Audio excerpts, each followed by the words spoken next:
Welcome to the Future of Tourism podcast. I'm David Peacock.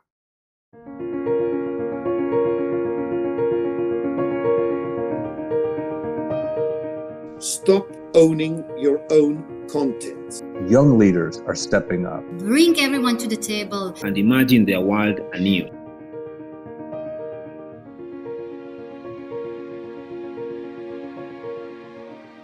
The death of George Floyd, captured on video at the hands of police, created a nationwide protest. It was a grisly harbinger of the ever-present specter of racism and also a powerful call for pressing change.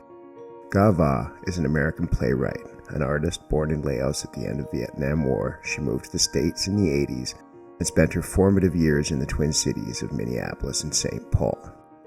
She is also, as of 2020, the first ever Vice President of Equity, Diversity, and Inclusion at Meet Minneapolis. So how do you build an inclusive destination in the lee of the storm of unrest and inequity after George Floyd? How do you build trust and create opportunities for a better future? What role does tourism play and where do you start? With that question, we turn to Ka Vang. Good afternoon, Ga. How are you? Where are you? What's it like?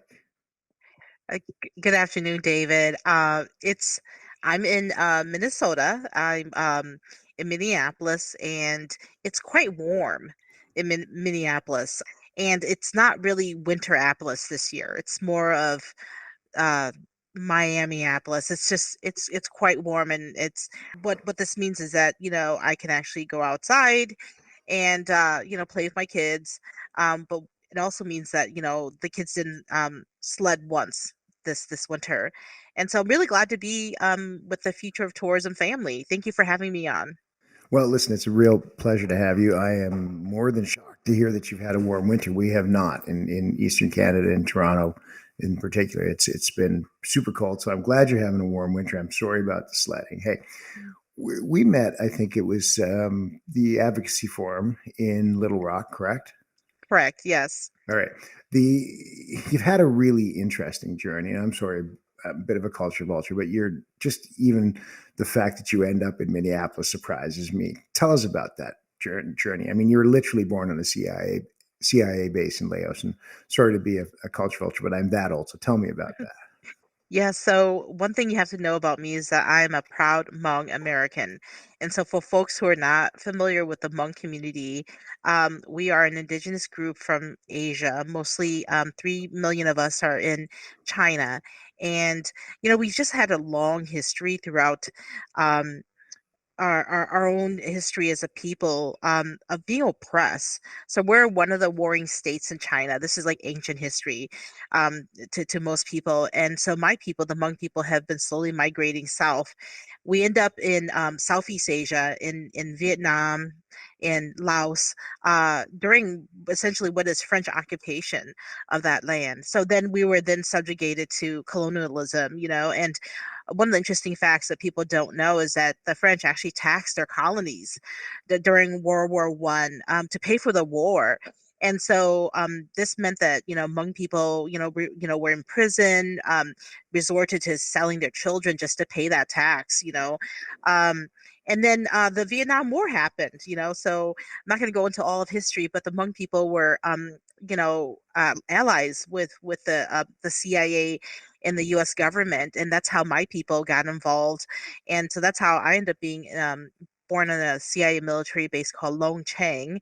My father was actually a the logistics director of that military base, and we came to the United States in 1980, and my connection to the hospitality and tourism industry is that when we first came to the Chicagoland area, my mother actually cleaned hotel rooms, and from that experience, started learning English, and she and my dad are doing really well, but it was those really that hospitality and tourism industry that embraced my family, got them going in the United States. And the reason why I decided to devote my life to be an equity, diversity, inclusion, and access champion is because throughout Hmong history, there's always been that narrative of we have not been equal, we've been oppressed, and growing up as a person of color, as a refugee to this country,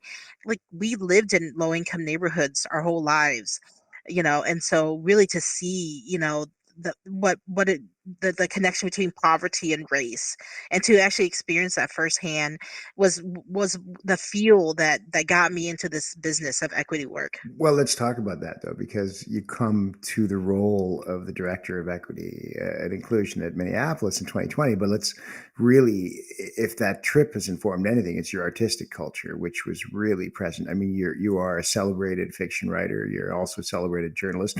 Tell us a little bit about how that journey influenced your arts, but how that arts then layers into, when Melvin Tennant wrote The Events of May 25th, pulled back a curtain on a collection of unresolved inequity, they went looking for someone and they found you. So tell me how that trip, that arts, and that calling go together. The Hmong people and our natural storytellers. We're just, we're oral historians, we're great orators. We did not have a written language for thousands of years.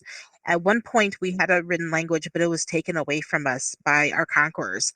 And so when the missionaries came to Southeast Asia and met with Hmong people during the 1940s to the 1960s, they discovered, what would look like a really primitive group of people living in the mountains, um, but with a strong oral tradition. And so it was the oral tradition and the storytelling that, how we transferred, our cultures, our rituals, our stories. And so I just think of myself as a natural storyteller, and I'm very interested in investigating authentic narratives. That's why we have a connection, because I think, David, you're also invested in authentic narratives, and that's what this podcast is about, is creating an authentic narrative of the future, and while we're also looking back and then looking at the present. And so, being a journalist, and being a playwright, and a poet, and now doing my equity work for Meet Minneapolis, and previously with Minnesota Public Radio, I am interested in elevating authentic narratives that have historically been left out of popular culture, either by oppression or by, sometimes we just forget. And to me, an authentic narrative is a narrative that has not historically been told, or if it has been told, it's been told incorrectly or incompletely. And so that's I guess the tie Wow. between my Hmong identity and my various jobs. And getting back to Melvin's call and being hired, when I was, in my interviews, I didn't realize that this was what was distinguishing me from other candidates, is because I told Melvin that I really wanted to live up businesses and individuals in that are contributing to, this healthy tourism and hospitality industry and economic industry in Minneapolis through authentic narratives, I'm first of all, I'm super honored to be included in your thoughts of people who explore authentic narratives, because I've read some of your work and I've watched it, and you're an artist, and like I stand in awe of that. But and it's so clear that that ethos filters into your work. What I didn't realize is just how intentional it was to bring you in because of that. Often as artists, you get brought in because you have a broader scope, but it really makes sense to me when I listen to you in that context, the healing piece, that the authenticity of your own experience is important to this. You are part of this discussion. I'm blown away that they saw that in Minneapolis. That's very cool. Yes, I'm blown by that too, because I think I feel, David, that you're also a natural storyteller. That you've been telling stories your whole life too, and when you're a storyteller, you don't know if your stories are resonating with anybody. And I'll bring that back to like equity training and learning experience. When you're creating these learning experiences, hoping that, by visiting George Floyd Square, which our staff did, or visiting sacred sites of the Twin Cities, that you're hoping that people could hear these new narratives, see the people, that live and work around George Floyd Square, and that the staff of Meet Minneapolis will understand that it will culminate into them being more empathetic, or having a new way to talk about Minneapolis that's not the usual script that they learned from, the 20 plus years as they were doing sales or service. But I'm hoping that this authentic narratives actually leads to reconciliation and racial healing. And I told Melvin that if I didn't believe that we had a chance at racial healing and reconciliation, then I wouldn't be applying for the job. And I don't think I'm an optimistic person. I think that there's plenty of examples of racial healing in Canada, in South Africa, all around, in the prison system. I think that there are plenty of examples where we know that racial healing can happen, for Minneapolis to actually um, come out of the pandemic and social unrest and have a different reputation, a reputation where people would want to do business or visit, Mhm. we have to have that racial healing. And I also talk about like authenticity too. It's like, when you're being lied to, like it's like that pit in your stomach, and you're the here the on the back of your head, like when things are not real, when it's fake. And so what I'm hoping is that when people experience Meet Minneapolis or the city of Minneapolis, and they think about the reconciliation work that we're doing, that they know it's real, that we're really genuine. Well, and I really appreciate you zeroing in on the narrative because I think it's so often underlooked as the pivotal piece until people can speak in a language where they understand each other, until they can hear other people's experiences, not just in the words they want to hear, but their own words. That makes a big difference. So that explains a lot to me. And I didn't expect to go that deep right off the diving board into this one. So let's go back a little bit more practical on this. But I'm really moved by that. Thank you. And I think one of the biggest things we can do with tourism is use the narrative, authentic narratives of people and places, because I find it hard. You can't dislike or disown someone where you understand them, and that's what I think tourism Right. does well. Is it shares the authentic stories of people and places, and that makes them all more human. So, thanks for that. But when you look at the thing you encountered, when you're asked to become the first vice president of equity, diversity, inclusion. It's 2020. It's only 3 years after those events. There's so much to be done, and I really appreciate the feeling and the theory and the whole push behind why you're doing it, because I didn't expect to get into that so quickly.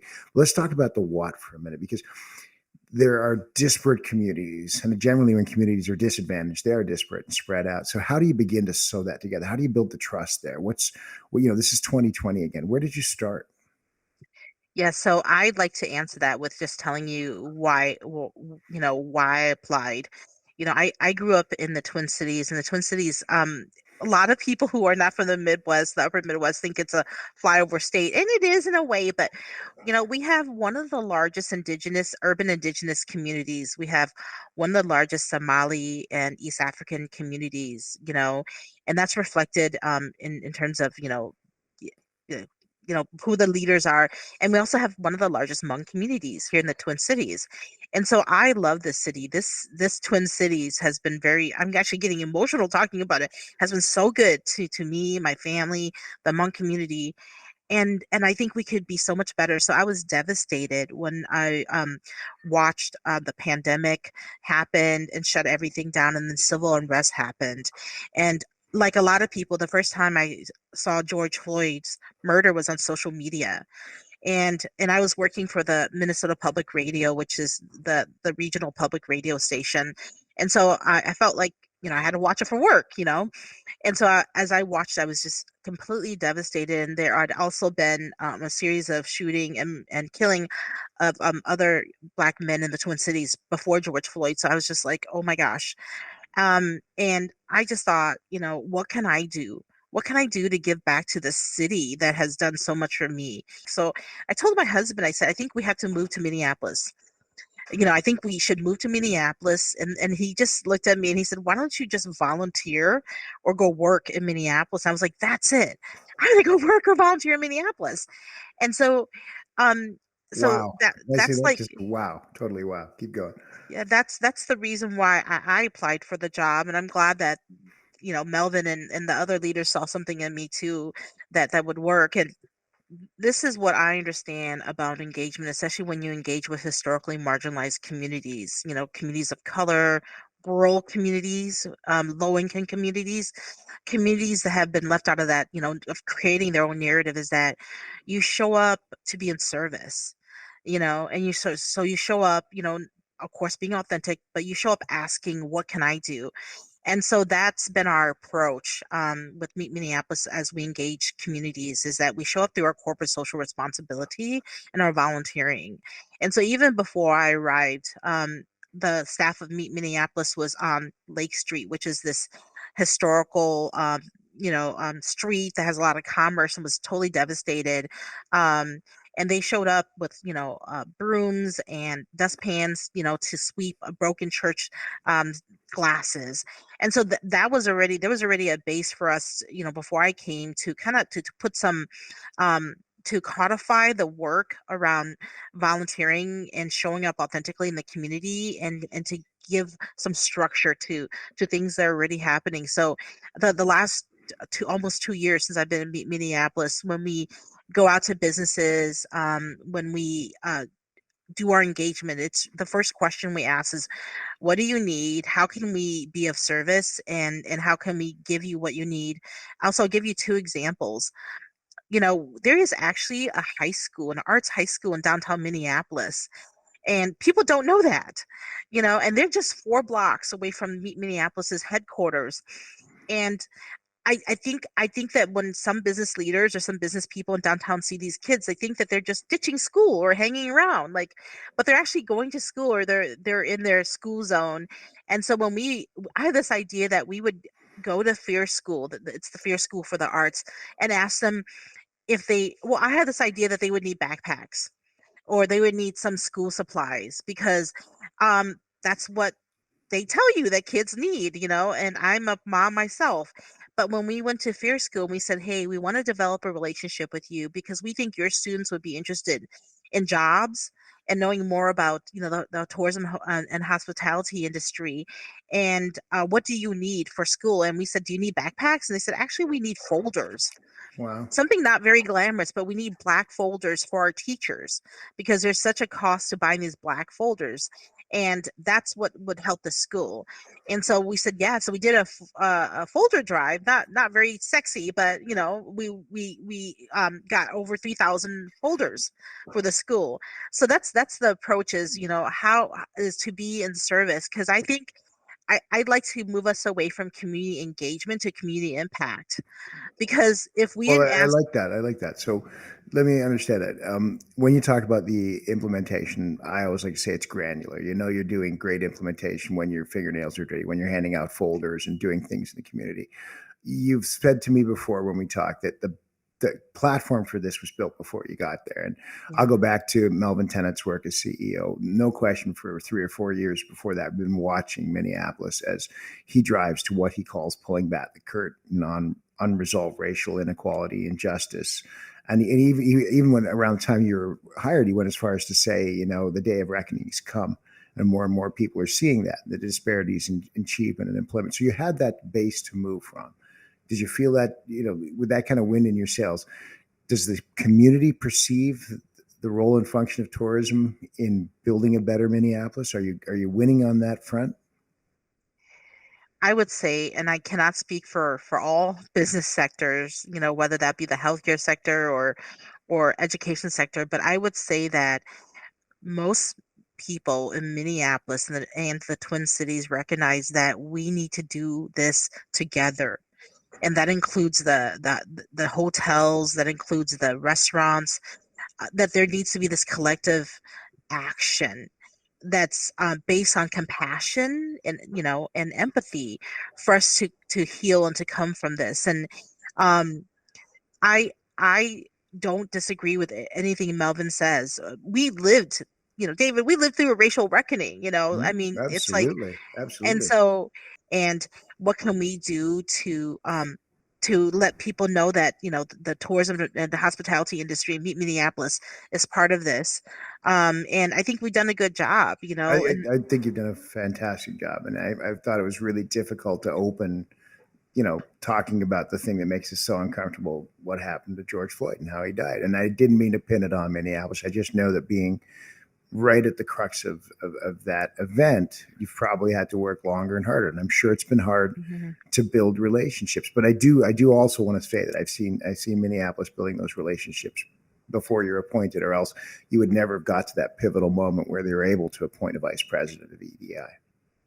I agree with you. I think that a good foundation was already laid by Melvin, and I actually want to just honor the work of the other vice presidents, the executive leadership team. I mean, it was like everybody was all in because even from a business perspective, we recognize that the city could not come up. We can't get those heads in beds, if there's a perception of racial hatred or racial discord or Well, racial let's violence. talk about the city for a second, because that's another good point, which is you also launched into an environment where you had a number of key strategic alignments. To say that Visit Minneapolis, Meet Minneapolis is aligned with the city would be an understatement. It's always been very close to that. So, Yeah. tell me a little bit about your work across silos with cities, with civic groups, etc.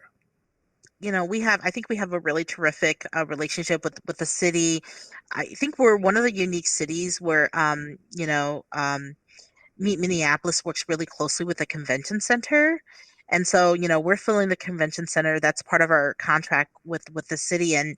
And again, I think that there's an overall recognition by city leaders, whether they're elected or appointed, that we all need to work together. And there's been several work groups and advisory council that's been started up by various organizations to actually bring people together from various sectors and know that if for us to turn our city around, everybody needs to be a part of it. So I mean, in terms of the day to day, what does this look like? Because it seems like I'm talking really esoterically about people working together, but really day to day we're in meetings together, we're sitting on boards together.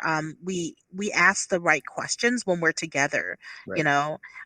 which is how do we get out of this, Well, and that's what I sort of said at the beginning. 2017, we were talking about literally visual representations of minorities in images, and I really thank the person who was brave enough to say that to me. It is a big jump to 2020 and the events that happened, but here we are 4 years later, and it is remarkable. I am seeing a much greater degree of alignment. I think it's impossible to create a future tourism if you can't align with your city and your civic and serve people in the community first. Talk to me about sort of the growth you've seen in your almost 4 years now in there. What are you seeing? What's the shift from when you hit the ground? You're building alignments, you're building partnerships. What's the difference now, 3.5 years later?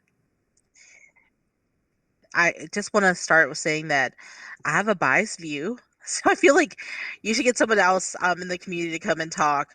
I think that racial healing has happened. We are a nation who has had people in bondage longer than they've been free. And most people don't realize that, most people don't realize that, just like even now, with voter suppression, I don't want to get too political, but there are still things that we're still dealing with related to a legacy of slavery. I would say that considering where we were when CNN said, don't go to Minneapolis, I Mm-hmm. would never go to Minneapolis again. Um, to where, just recently we've actually had like the best room night numbers, which was more than what we had pre-pandemic just this last year. So, in terms of Oh, our in terms of our very, very, very. No, Minneapolis in my mind's always been a progressive place. And if I remember correctly from my television days, if I'm not mistaken, first female general manager of a CBS owned and operated station, I think, was Minneapolis. I bet it is. I mean, we have one of the first Pride festivals and parade, and we have one of the largest Pride festivals, and in terms of if you just look at our state and our city legislation in terms of, LGBTQ rights and transgender rights, we've always been what people consider a very progressive state, Mm-hmm. and in the Midwest. And so I would say that we have a more culturally fluent staff, and that's through our learning programs that I've implemented, and we have markers of and indicators of success. We have post surveys, and we also have our traditional metrics of participation number. We don't have mandatory training because I found that that doesn't work. um, Yes. So, Harvard University did a research study many years ago, not too long ago, I think of it as 3 years ago, but it was probably like 15 years ago, where they actually looked at, the effectiveness of mandatory equity, diversity, and inclusion and access training. They found out that it was not very effective. So I'm just from the camp that, you know, um, you should not have mandatory training. I think that if you really create a really good learning experience, that people are gonna want to come, and people are gonna be more culturally fluent when they leave that learning experience. So I think we have a more culturally fluent staff, and so this means, what does that mean? The culturally more fluent staff. Well, this means that our staff has more connections Hmm. with more BIPOC people now in the community than they did previously. And this means that when they talk about and they sell the city, they can talk about Minneapolis because they've been to George Floyd Square and they have a relationship now with people from that neighborhood, or they've been to sacred indigenous places, and they can talk about that viewpoint of Minneapolis. One of the things that I've been changing is that if you look at our sales proposals and we talk about the history of Minneapolis, it started with the milling. Hmm. And so I'm like, no, Minneapolis did not start. Just think about our name, Minneapolis. It's an indigenous Dakota name, a word. Um, and so I went and I changed all of our sales proposals so that when we, and I, and I've been, training staff. It's like when we talk about the city, we don't start with the industrial revolution, when the milling happened here. We start with the original people of this land. Hmm. And so that's one of the things that has changed. I can give you a few, but Okay, all right. yeah. So we're hitting up on the half hour here. I'm going to Yeah. ask you this, and it's too big a question for you, but you're the vice president now in EDI. Other people are getting started on this. There are hundreds and hundreds of DMOs out there who hear this. What is your advice as you're getting started? Maybe you have your first EDI hire in a project manager, but how do you get to here? What's the thing that's really, if you had to say to the team at Meet Minneapolis again, I'm leaving, but you need to do this. Like, what's the advice now?